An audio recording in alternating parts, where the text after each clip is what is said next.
All right, here we are about 3 weeks post Ironman Florida 70.3. This is going to be my little wrap up of the event. Overall, it was kind of a grind going into it, being my third race, one full and two halves. The recovery between the full and the half was minimal, so going into this, I just decided to keep my training fun, implementing a lot of new things that I had never done before, things that I've always been kind of scared of, but I knew I needed to do to become better, and it paid off. So Haines City 70.3, 505 PR.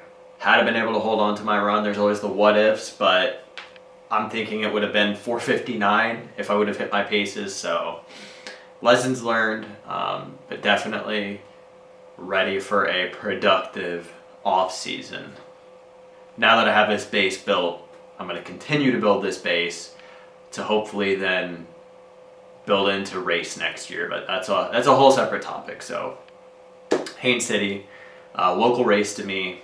I don't know, maybe an hour and a half away. So drove over there Friday, got my bike checked in. Actually, it would have been Saturday morning. Got my bike checked in,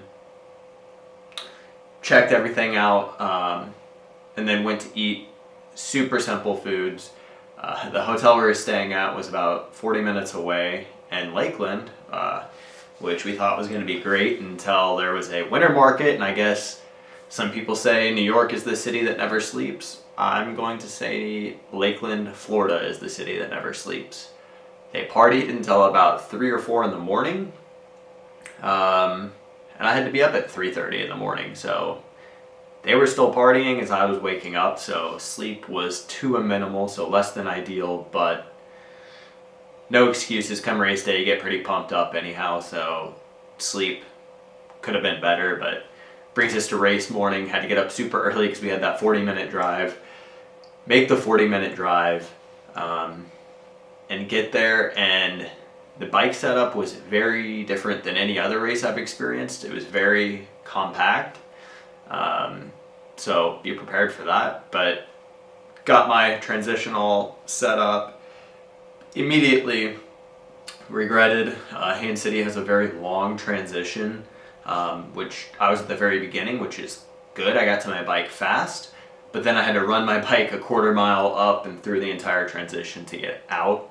Had I known this was going to be the case, I would have had some sort of elastic band and banded my shoes to the bike, so that way I could have run faster without worrying about slipping, breaking my cleat, or just looking stupid falling. So lessons learned for next year, but got on the bike. I guess let's take it back. Swim started out, they always say this is a tough swim. I was hoping to PR on the swim. I think I did by like 1 minute, which is nothing substantial, but it's the M-Dot lake swim, so everybody bunches up in the corners. It's cold, it's chaotic, the sun's rising, but thankfully I lined up in the appropriate time, so I was never getting trampled over or trampling over people. Just took on a little bit of lake water at some of the turns with some of the splashes in the boat wake. But overall the swim was good. I think it was like a 35-minute swim. Lots of room for improvement, but it was cold, so that was a little bit of a shock. But 35 minutes there, got onto the bike, was a little bit disorientated after the cold swim, but nevertheless peeled off the wetsuit, got on the bike, started the bike. I did no bike recon, no run recon. I heard there was hills on the back half of the bike. So first half of the bike, my plan was hammer the first half and then see if these hills are really as bad as people say. There was like 1,400 feet of elevation, all of which came in the last 15 miles, I would say. But I was cruising, passing a lot of people on the first half, 3/4 of the bike. Pretty sketchy bike course, lots of open traffic, so lots of cars coming by, which I was pretty surprised by, or having to pass cars on the shoulder because they're going slower than what we're doing. One thing about this race is it was probably the most drafting I think I've ever seen. I thought I was I got a 230 bike split, which is decently competitive. But I was getting passed by pelotons of groups of 8 to 10 when I was going 25 myself, certain sections, and they would blow past me like I'm sitting still in pelotons, and just watching them go by was pretty discouraging, knowing these are competitive athletes that are drafting, which makes a huge difference. But kept myself honest through all those miles and saved my legs for the climbs. The climbs were decent. I didn't want to fry myself, so I hammered the first 3/4 and then just climbed comfortably, confident on the descents. I think there was one crash I saw, but other than that, the bike was pretty uneventful. For a 230, maybe I'll toss up the bike split over here, 230 bike split. My nutrition was a little bit different. I took one gel getting onto the bike, and then I just did about 100 grams an hour from just straight liquid carbohydrates, mixing in some just plain water for hydration as well. Getting off the bike, I think that lake water started to catch up to me. My stomach started to turn a little bit, but that brings us to the run sector. So, the run. I did no recon. I just wanted to go for it. That was kind of my plan, or lack thereof, and I will say it kind of worked out. So I ran nothing fast. I think it was like a 150, so literally the same exact half as Waco, just about. But as I was saying on the bike, at the very end, my stomach started to turn. Don't think it was a nutrition issue. Rather, I think maybe the lake. I don't know. So if you've ever ran it, you know. If you haven't, this is your warning. I'm from Florida. We don't have hills on the coast. Central Florida, obviously you do, but I thought it was going to be a beautiful run around the lake. They say the run's so beautiful. The run's so beautiful. Run's not beautiful. But you get about half a mile off the bike, so your legs are starting to feel fatigued, you know. They haven't quite caught up to the run. And then you go out, you're along the lake, it looks nice, and then it takes a hard 180, and it kind of goes back through a parking lot. And then you go through the parking lot, and at the other end of it, you see a hill. I'm like, oh, not that bad. I'm going to get through this hill. Get to the top of the hill, and then I see it's a long ways down to the bottom. I'm like, oh, that's cool. Hopefully there's a turn at the bottom. Nope. What goes down must come up. So you go down, and then you just climb.